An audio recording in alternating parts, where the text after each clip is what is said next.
Welcome and hello to everybody joining us in this week's Asthma Spotlight podcast.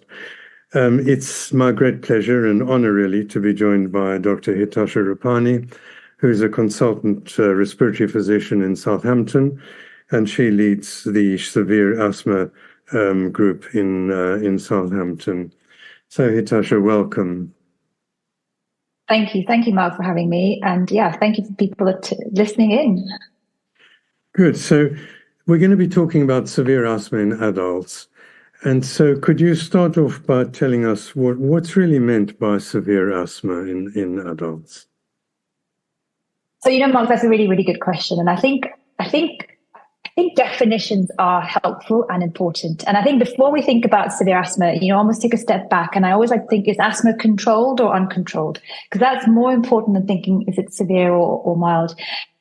And uncontrolled asthma is usually defined as when people are having two or more exacerbations requiring steroids in a year, or they've had one serious exacerbation requiring them to go into hospital. And somebody that by definition might have mild asthma, so on low steps of treatment, could have uncontrolled asthma because they could be exacerbating. And someone who has severe asthma could also be uncontrolled. So that's, I think, defining it based on control is really important, because if they're uncontrolled, that's when they're at high risk. And then coming to severe asthma, that is asthma that's uncontrolled despite adherence to maximal optimized treatment. So they're taking their treatment and it's maximum treatment, and also treatment of comorbidities. So these are patients that are on, high dose ICS, inhaled steroid therapy, and another controller. They're taking their inhalers regularly. Their technique is good.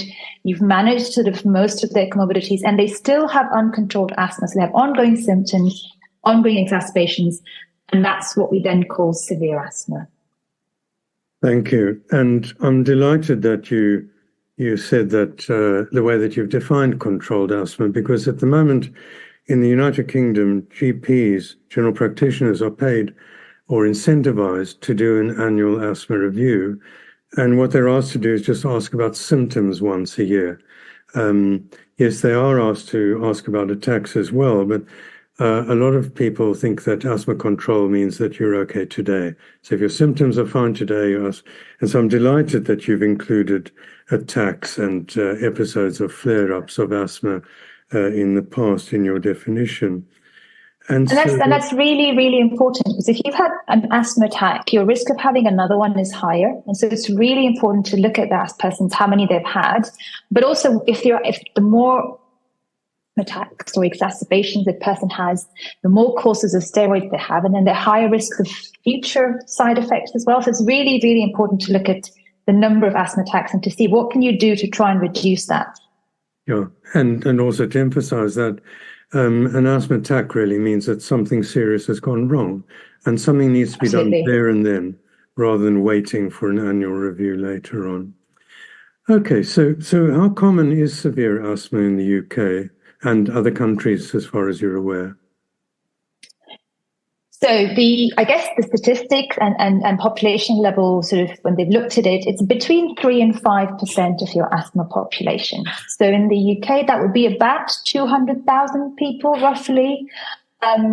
But again, so you look at it the other way. So up to 5% might have severe asthma, but that means the other 95% of patients, if we give them all the right amount of treatment and they take that treatment and we optimize their technique, they can, in theory, not have severe asthma. They can be controlled.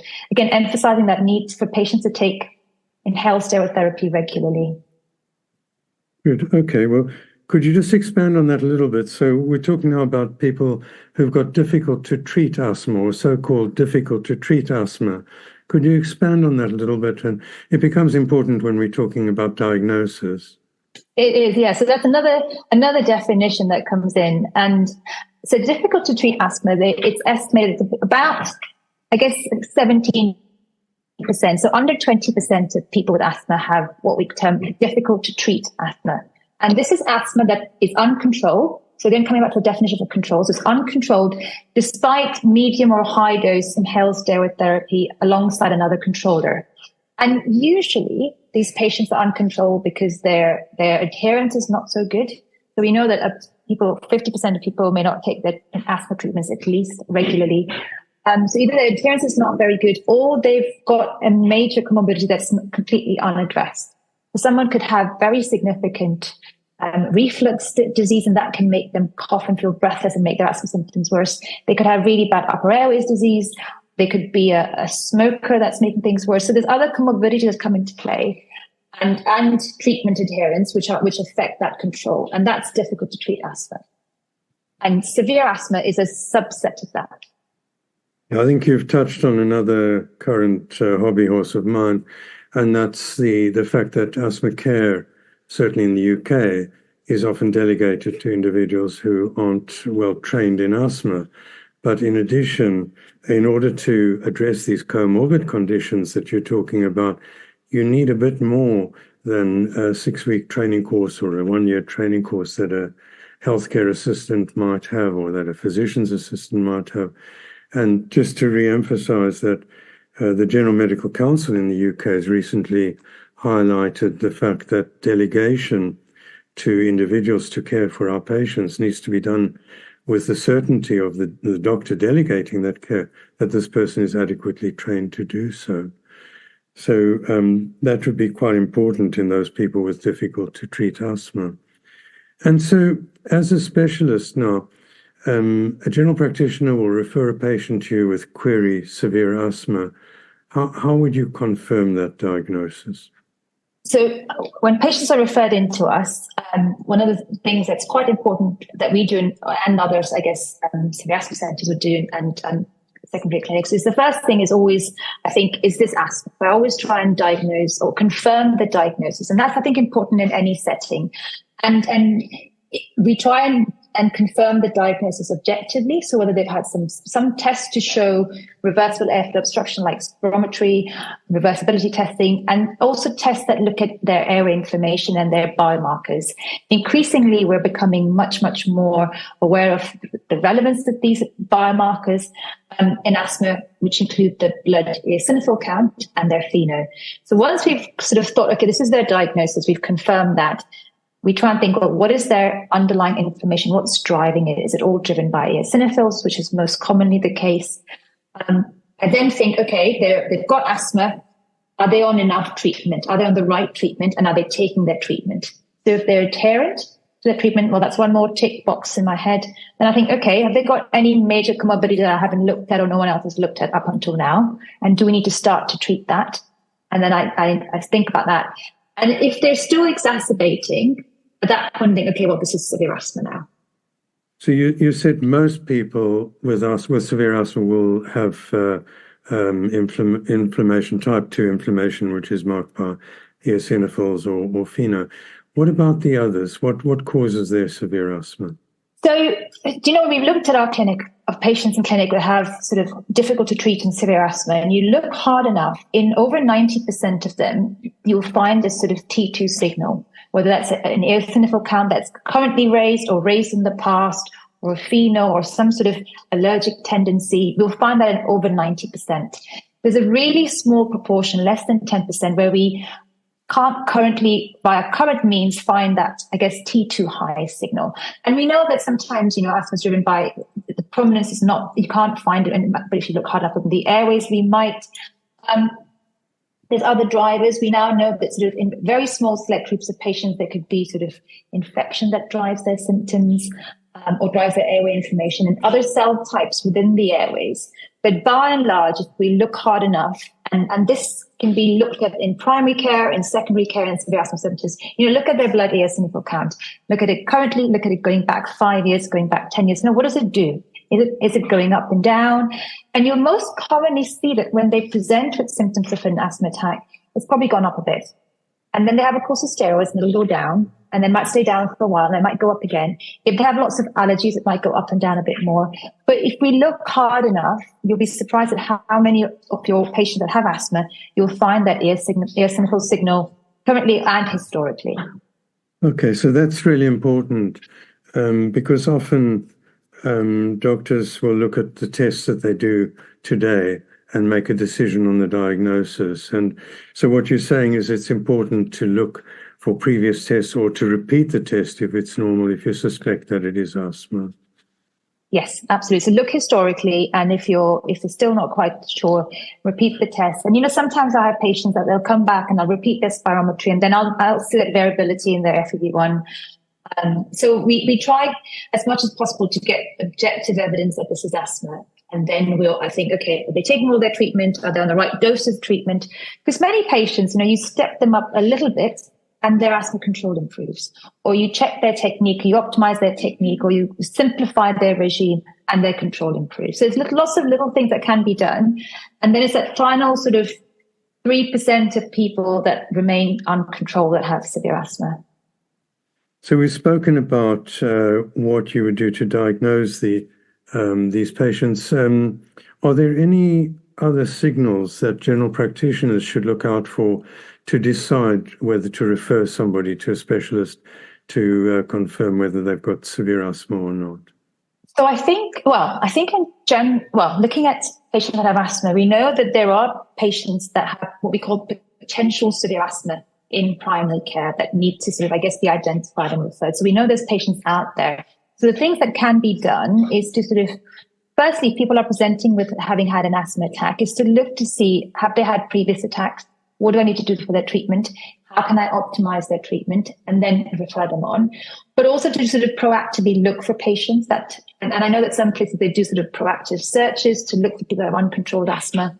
But the things that can be done, I guess you asked what can be done before referral, is to check people are taking their treatment and their technique is good.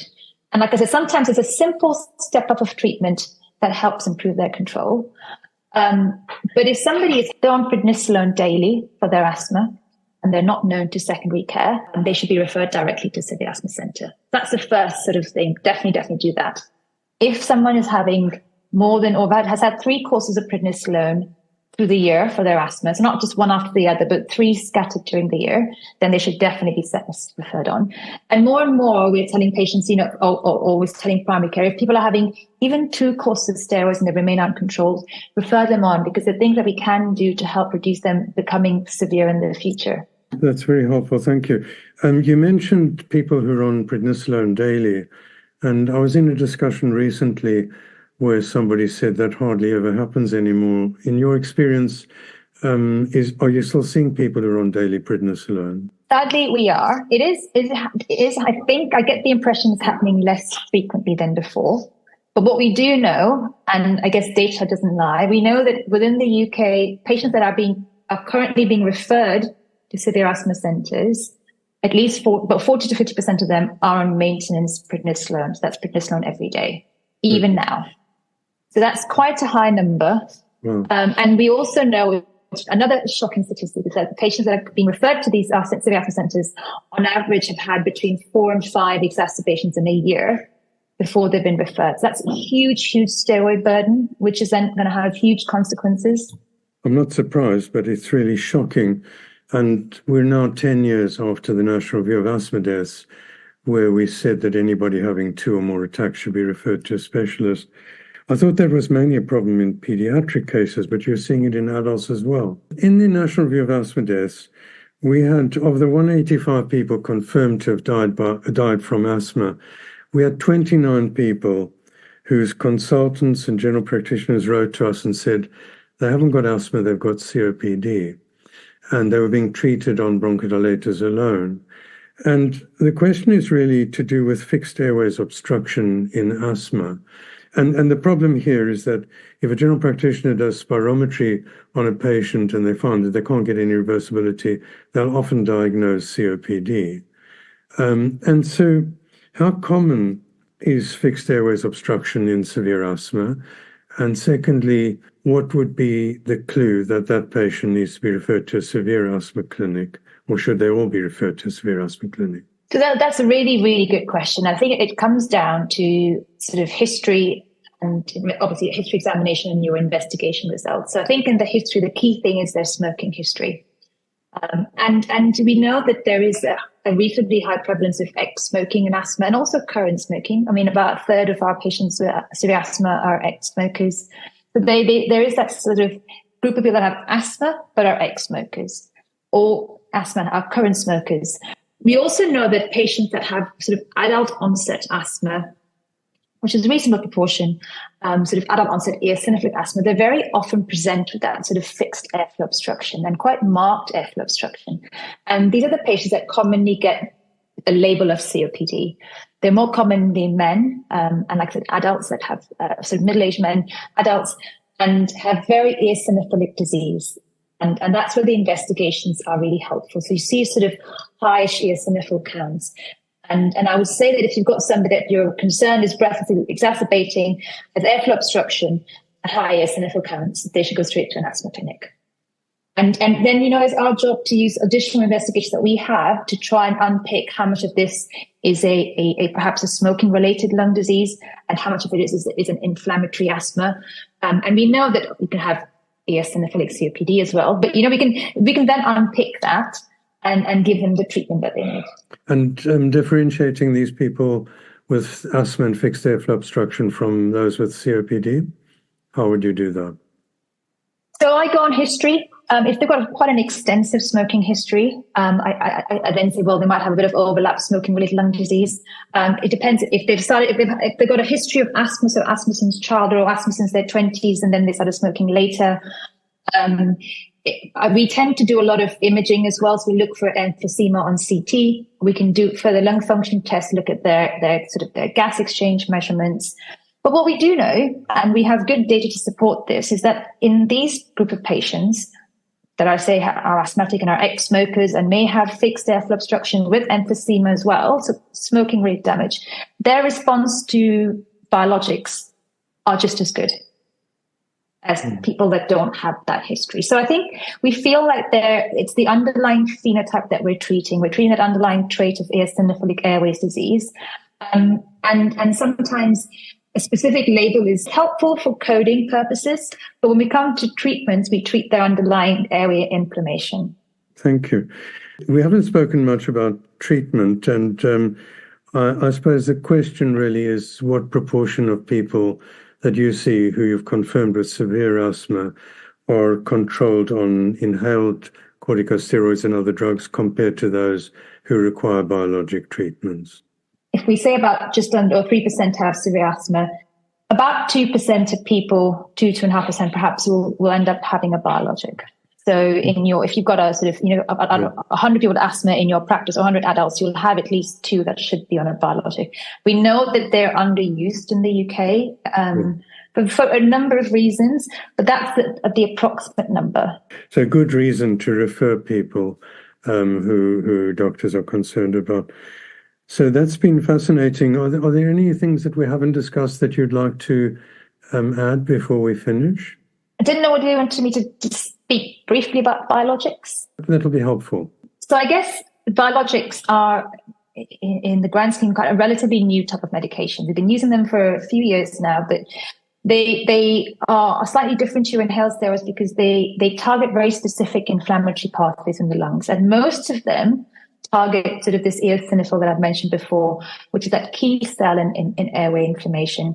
And by sort of reducing blood and also airway eosinophil levels, they help reduce the number of exacerbations people have. And they can have sort of life-changing benefits. I see a whole range. I see patients come to me on my clinic on Monday. I had somebody that came in and said she'd done some glacier climbing, and she would have never thought she could do that because she would get really twitchy and really tight as soon as the air got cold. And here she was, she showed me pictures of her climbing glaciers in Iceland, and it was incredible. And it can have sort of by reducing the inflammatory sort of pathways within the lungs, patients get huge benefit, and that benefit is sustained. So we know that looking at sort of 2 years, 3 years, 5 years, there's a 70 to 80% reduction in the frequency of exacerbations, even moving forward with a sustained benefit. They help patients sort of come off maintenance prednisone completely.